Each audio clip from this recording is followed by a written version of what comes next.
ஓம் சாந்தி. 30/5/2026 காலை முரளி பாப்தாதா மதுபன். பாபா சொல்கிறாங்க, இனிமையான குழந்தைகளே, தன்னுடைய அனைத்தையும் ஈஸ்வரிய சேவையில் வெற்றிகரமாக பயன்படுத்தி தன்னுடைய எதிர்காலத்தை உருவாக்குங்கள். ஏனென்றால் மரணம் தலைமீது இருக்கின்றது. பாபா கேள்வி கேட்குறாங்க, ஞானத்தை கேட்டுக்கொண்டிருந்தாலும் கூட குழந்தைகளுக்கு தாரணை ஏன் ஏற்படுவதில்லை?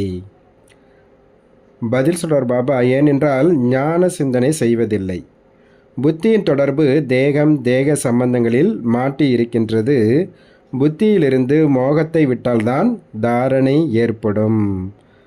சிந்தனை செய்யும் பொழுது தான் நம்ம ஞானம் புத்தி வரலும் போகும்.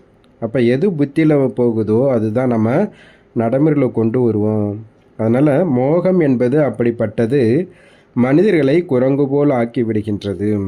எனவே பாபா குழந்தைகளுக்கு முதல் உறுதிமொழியை நினைவுபடுத்துகின்றார். தேகம் சகிதமாக அனைத்து சம்பந்தங்களையும் மறந்து என்னை நினைவு செய்யுங்கள். பாடல் கள்ளம் கபடமற்ற தந்தை தனிப்பட்டவர். ஓம் சாந்தி. பாபா புரிய வைக்கின்றார், கெட்டுப்போனவைகளை சீர்திருத்தக்கூடியவர் என்று எல்லையற்ற தந்தைக்கு தான் கூறப்படுகின்றது. இது குழந்தைகளுக்கு நன்றாகவே தெரியும். கிருஷ்ணர் அழுக்கானவர்களை சீர்திருத்த முடியாது. கீதையினுடைய பகவான் கிருஷ்ணர் கிடையாது, சிவன்தான் கீதையின் பகவான். சிவபாபா படைப்பவர், கிருஷ்ணர் படைப்பு. சொர்க்கத்தின் ஆஸ்தியை தரக்கூடியவர் சொர்க்கத்தை படைப்பவராகத்தான் இருக்க முடியும். இதுதான் பாரதத்தினுடைய மிகப்பெரிய தவறாகும். அதாவது கீதையின் பகவான் கிருஷ்ணர் போட்டது பெரிய தவறு. ஸ்ரீ கிருஷ்ணரை பாபா என்று ஒருபோதும் கூற முடியாது. ஆஸ்தி பாபாவிடமிருந்து தான் கிடைக்கின்றது, அதுவும் பாரதத்திற்கு தான் கிடைக்கின்றது. பாரதத்தில்தான் ஸ்ரீ கிருஷ்ணர் இளவரசர் என்றும் ராதை இளவரசி என்றும் புகழ் பாடப்படுகின்றது. மகிமை உயர்ந்ததிலும் உயர்ந்த ஒரு பாபாவிற்குத்தான். ஸ்ரீகிருஷ்ணரோ உயர்ந்ததிலும் உயர்ந்த படைப்பு, விஸ்வத்திற்கு எஜமானர், சூரிய வம்சத்தின் உயர்ந்த தேவதா வம்சம் என்றுதான் அழைக்கப்படுகின்றது. கீதை தான் ஆதி சனாதன தேவி தேவதா தர்மத்தின் சாஸ்திர நூலாகும். சத்யுகத்தில் யாரும் ஞானம் சொல்வதில்லை. சங்கமயுகத்தில்தான் பாபா ஞானம் தருகின்றார். சித்திரங்களில் முதலில் இதனை தெளிவுபடுத்துகின்றார் பாபா. இருவருடைய சித்திரத்தையும் வைத்து புரிய வையுங்கள். ஒரு பக்கம் சிவபாபாவுடைய சித்திரம், இன்னொரு பக்கம் ஸ்ரீகிருஷ்ணனுடைய சித்திரம். அப்போ ரெண்டு பேர் படத்தை வச்சு அவங்க வித்தியாசத்தை புரிய வைக்கின்றார் பாபா. பாபா தான் கீதையினுடைய பகவான். இவர் படைப்பவர், மறுபிறவி எடுக்காதவர். சிவபாபா படைப்பவர். அவர் இந்த பிறப்பு இறப்பில் வர்றது கிடையாது.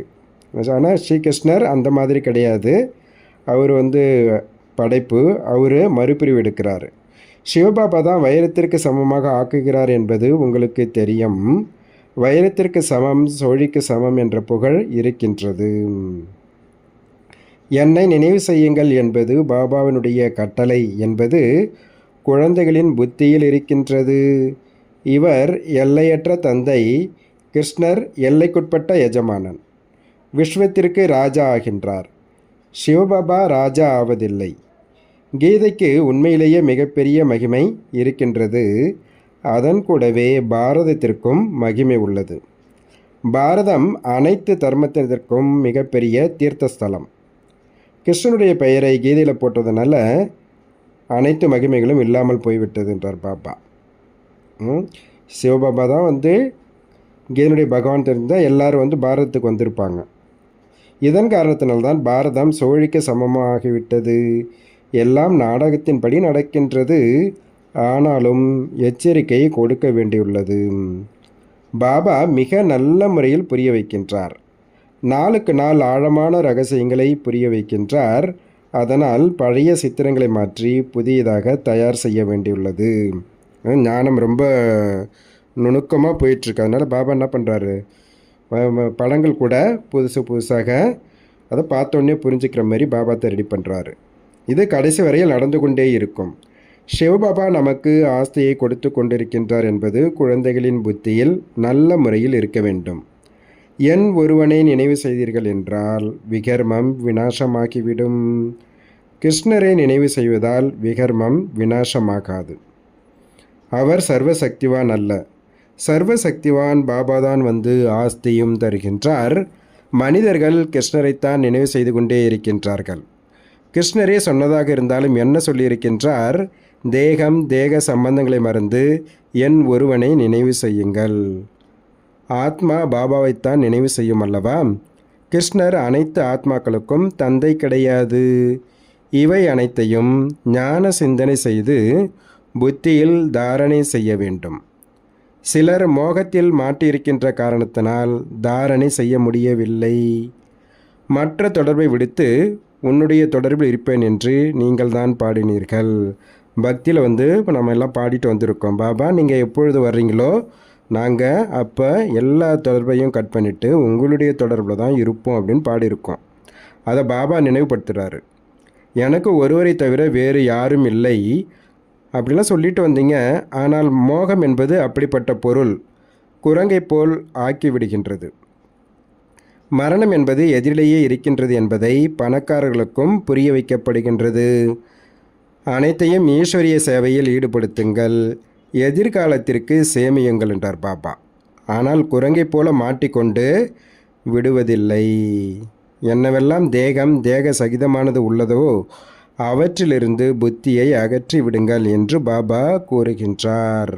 மோகத்துக்கு உதாரணம் பாபா குரங்கு சொல்லுவார் இல்லைங்களா?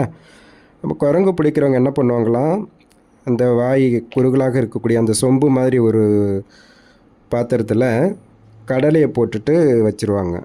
அப்போ அந்த குரங்கு என்ன பண்ணும், உள்ளுக்குள்ளார இருக்கிற கடலையெல்லாம் கையில் எடுக்கும். அப்போ கை பெருசாகிடும். வாய் சின்னதாக இருக்கிறதுனால கையை வெளியே எடுக்கும்போது கையை வெளியே எடுக்க முடியாது. அதுபோல் தான் இன்றைக்கி மனிதர்கள் மாட்டிகிட்ருக்காங்க. அந்த கடலையை விட்டால் கை வெளியே வந்துடும். ஆனாலும் அந்த மோகத்தினுடைய காரணமாக அது விடுறதில்லை.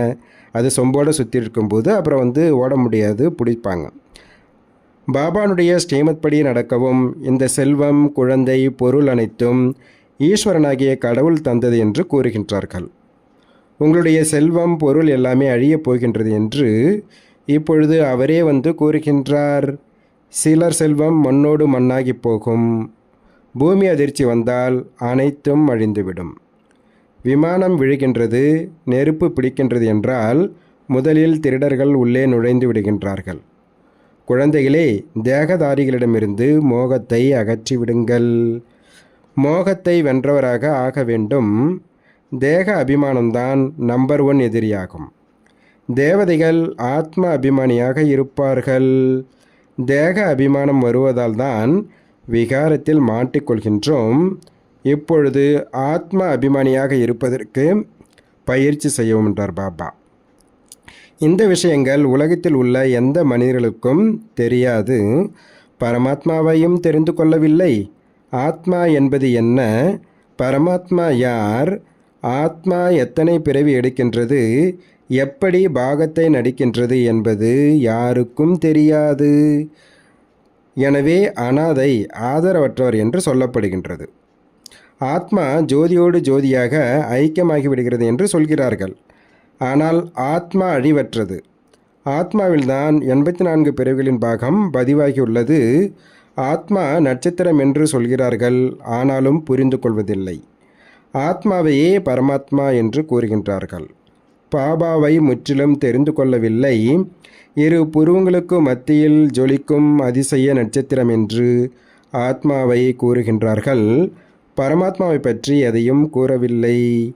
அவரை பரந்தாமத்தில் வசிப்பவர் என்று கூறப்படுகின்றது. அவரும் புள்ளியாகத்தான் இருக்கின்றார். மறுபிறவியில் மட்டும் வருவதில்லை. ஆத்மா மறுபிறவி எடுக்கின்றது. ஞானக்கடல், ஆனந்தக்கடல், தூய்மையின் கடல் என்று பரமாத்மாவிற்கு தான் சொல்லப்படுகின்றது. தேவதைகளுக்கு இந்த ஆஸ்திகளை கொடுத்தது யார்? பாபாதான். சர்வகுண சம்பன்ன, சோலாகல சம்பூர்ண. இந்த தேவதைகள் போல யாரும் கிடையாது. அவர்களுக்கு இந்த ஆஸ்தி எப்படி கிடைத்தது, இதுவும் யாருக்கும் தெரியாது. இதெல்லாம் பாபா தான் புரிய வைக்கிறாங்க. அவருக்குத்தான் ஞானக்கடல் என்று அழைக்கப்படுகின்றது. இந்த நேரம் ஞானம் தருகின்றார். பிறகு இது மறைந்துவிடும். பிறகு பக்திதான் இருக்கும். அதனை ஞானம் என்று கூற முடியாது. ஞானத்தின் மூலமாகத்தான் சத்கதி கிடைக்கின்றது. எப்பொழுது துர்கதியில் இருக்கின்றீர்களோ அப்பொழுது சத்கதி தாதா ஞானக்கடல் வருகின்றார். பாபா வந்துதான் ஞான ஸ்நானம் செய்விக்கின்றார். அங்கு செய்வது தண்ணீரில் ஸ்நானம். அதன் மூலம் சத்கதி கிடைக்காது. தீர்த்தங்களில் கங்கையில் குளிக்கிறதுனாலலாம் சத்கதி கிடைக்காது. இந்த சிறிய விஷயத்தையாவது தாரணை செய்ய வேணுன்றார் பாபா. முக்கியமான நல்ல நல்ல சித்திரங்கள் இருக்கின்றன. அவை பெரிய அளவில் இருக்க வேண்டும். நல்ல முறையில் புரிந்து கொள்வதற்காக வார்த்தைகள் கூட மிக நன்றாக இருக்க வேண்டும். சித்திரங்களை உருவாக்குபவர் இதனை நல்ல முறையில் புத்தியில் வைக்கணுன்றார் பாபா. வாருங்கள், பரம்பிதா பரமாத்மாவின் அறிமுகத்தை தெரிந்து கொண்டு எதிர்கால 21 பிறவிகளுக்கு பாபாவிடமிருந்து ஆஸ்தி அடையுங்கள் என்று யாருக்கு வேண்டுமானாலும் நீங்கள் அழைப்பு விடுக்கலாம். சகோதர சகோதரிகளே, பரமபிதா பரமாத்மாவிடமிருந்து எல்லையற்ற சுகத்தின் சுயராஜ்யத்தை எப்படி அடைவது என்று புரிந்து கொள்ளுங்கள். எல்லையற்ற தந்தையிடமிருந்து ஆஸ்தி அடைய கற்றுக்கொள்ளுங்கள். இந்த மாதிரி நம்ம யாருக்கு வேணாலும் அழைப்பு விடுக்கலாம். இதில் பயப்பட தேவையில்லை என்றார் பாபா. ஹே பதித்த பாவனா, வாருங்கள் என்று அழைத்து கொண்டே இருக்கின்றீர்கள். காமம் என்பது மகாயதிரி. பாவனமான உலகிற்கு செல்ல வேண்டுமானால் அவசியம் தூய்மையாக வேண்டும். யார் விகாரத்தின் மூலமாக பிறவி எடுக்கின்றார்களோ அவர்கள் பதித்தமானவர் என்று கூறப்படுகின்றார். சத்தியுகம் திரேதாயுகத்தில் விகாரங்கள் இருப்பதில்லை. எனவேதான் அதனை நிர்விகாரி உலகம் என்று அழைக்கப்படுகின்றது. அங்கு விகாரமே இருப்பதில்லை. பிறகு அங்கு குழந்தைகள் எப்படி பிறக்கும் என்ற கேள்வியை ஏன் கேட்கின்றீர்கள்? நீங்கள் நிர்விகாரி ஆகுங்கள். குழந்தை எப்படி வர வேண்டுமோ அப்படி வரும். பிறகு நீங்கள் இதெல்லாம் ஏன் கேட்குறீங்கன்றார் பாபா. நீங்கள் பாபாவை நினைவு செய்தீர்கள் என்றால் பல பிறவிகளுக்கான பாவங்கள் அழிந்துவிடும். இது பாவ ஆத்மாக்களின் உலகமாகும். அது புண்ணிய ஆத்மாக்களின் உலகம். இதனை நல்ல முறையில் புத்தியில் பதிய வைத்து கொள்ளவும். பக்தியினுடைய பலனை பகவான் வந்துதான் தருகின்றார். பாபா தான் அனைவருக்கும் சத்கதியை அளித்து சொர்க்கத்திற்கு எஜமானன் ஆக்குகின்றார். இப்பொழுது பவித்திரமாகுங்கள். என் ஒருவனை நினைவு செய்யுங்கள். இதுதான் மகாமந்திரமாகும். பாபாவிடமிருந்து அவசியம் ஆஸ்தி கிடைக்கும். நீங்கள் என்னை நினைவு செய்தால் சதோ பிரதானமாக ஆகிவிடுவீர்கள். ஏணிப்படியில் நல்ல முறையில் புரிய வைக்கின்றார் பாபா. நாளுக்கு நாள் ஒவ்வொரு பொருளும் மாறிக்கொண்டே இருக்கின்றது. இதை தெளிவுபடுத்தி எழுதவும். அதாவது கல்பத்தில் ஒரு நாள் மாதிரி இன்னொரு நாள் இருக்கவே இருக்காது. மாற்றம் என்று ஒன்றே மாறாது, மாறிக்கிட்டே தான் இருக்குது. இதை தெளிவாக எழுதுங்க. பிரம்மா மூலமாக ஆதி சனாதன தேவி தேவதா தர்மம் ஸ்தாபனையாகின்றது. எப்பொழுது ஆதி சனாதன தேவி தேவதா தர்மம் இருந்ததோ அப்பொழுது வேறு எந்த தர்மமும் கிடையாது.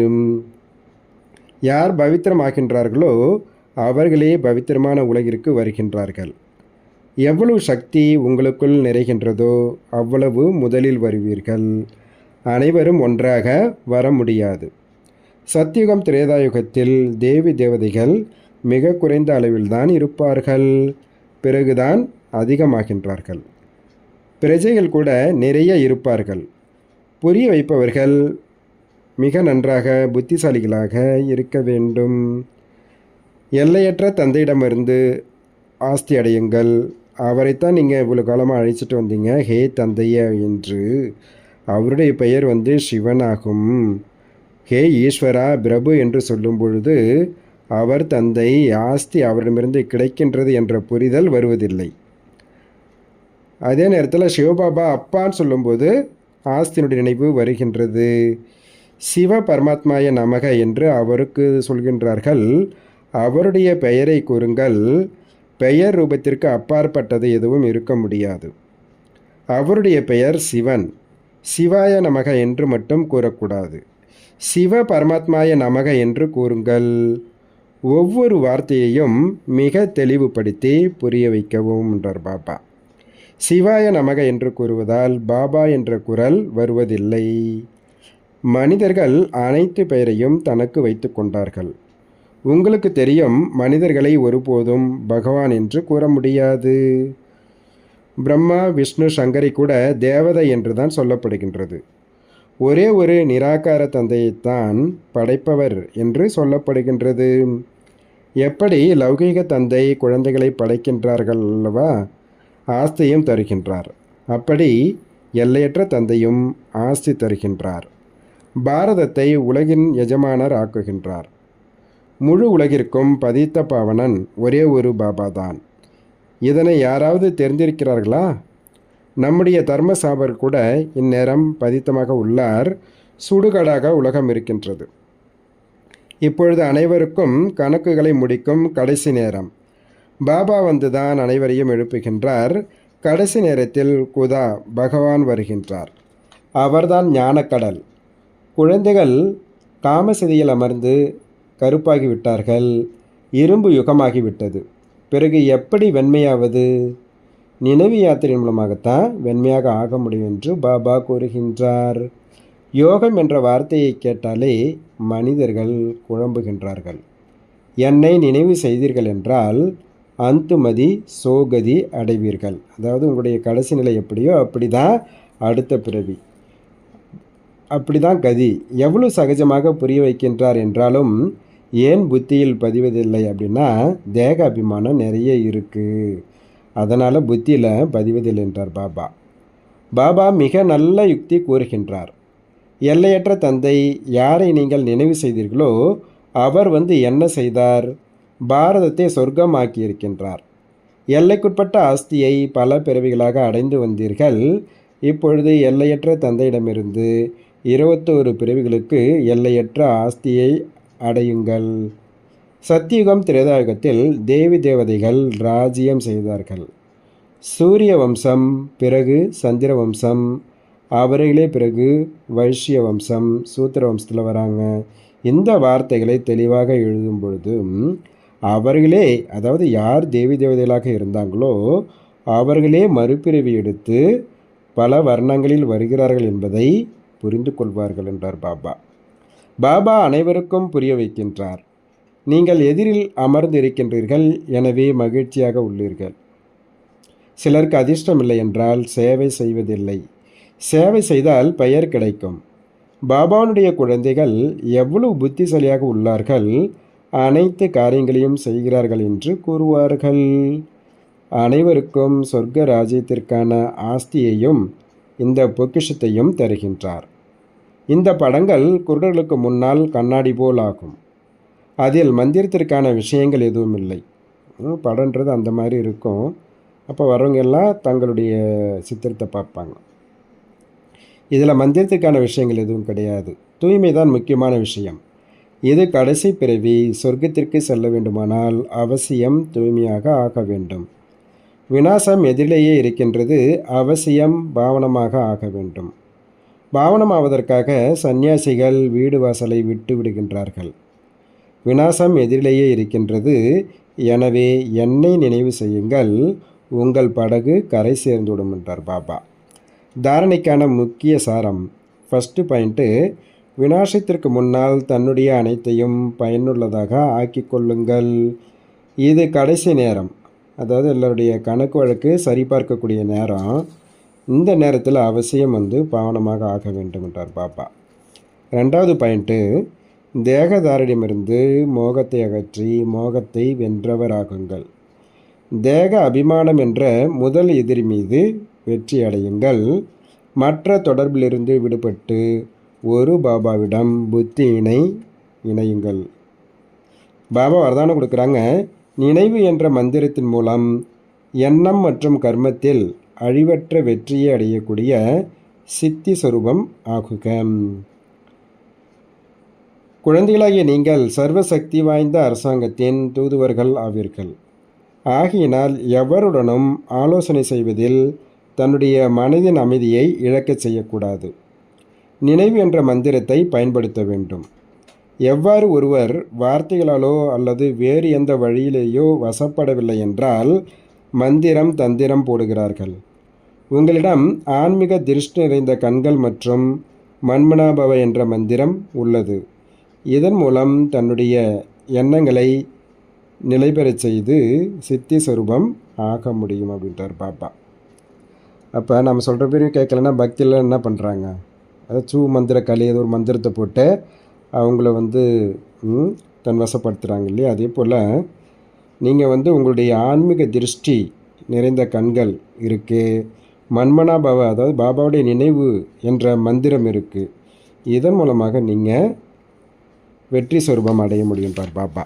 ஸ்லோகன் சொல்கிறாரு, ஆக்ஷன் கான்சியஸ் உடன் இருப்பதற்கு பதிலாக சோல் கான்சியஸ் இருங்கன்றார் பாபா. அதாவது செயலை பற்றி நம்ம செயல்கள் செய்யும் பொழுது அதை பற்றிய உணர்விலேயே இருக்கும், அதுக்கு பதிலாக ஆத்ம உணர்வில் இருங்கள் அப்படின்றார் பாபா. அவ்யக்த இஷாரா, சதா ஆடாத அசையாத ஏக்ரஸ் ஸ்திதியின் அனுபவம் செய்யுங்கள். ஏக்ரசர் என்பதன் அர்த்தம் முயற்சியின் வேகம் சதா ஒரே மாதிரியாக இருப்பது என்பதல்ல. ஏக்ரஸ் என்றால் பறக்கும் கலையின் அனுபவம் செய்வதாகும். உணர்வு இருக்க வேண்டும். அனைத்து சம்பந்தங்களின் அழிவற்ற நூல் ஒருவருடன் இணைந்து இருக்க வேண்டும். ஒரு பாபாவை தவிர வேறு எவரும் இல்லை என்ற உறுதியான எண்ணம் இருக்க வேண்டும். ஒரு சம்பந்தம் கூட குறைவு இருக்கக்கூடாது. சர்வ சம்பந்தங்களும் ஒரு பாபா கிட்ட தான் வைக்கணும் நம்ம. அப்போ அந்த ஒருவருடன் எல்லா சம்பந்தமும் இருக்கும்போது ஏக்ரஸ் நிலை வரும். சர்வ சம்பந்தங்களின் கயிறு ஒருவரிடம் கட்டுப்பட்டு இருக்க வேண்டும். அப்பொழுது ஏக்ரஸ் ஸ்திதி தானாகவே உருவாகிவிடும் அப்படின்றார் பாபா. நல்லது. ஓம் சாந்தி, ஓம் சாந்தி, ஓம் சாந்தி. நன்றி பாபா.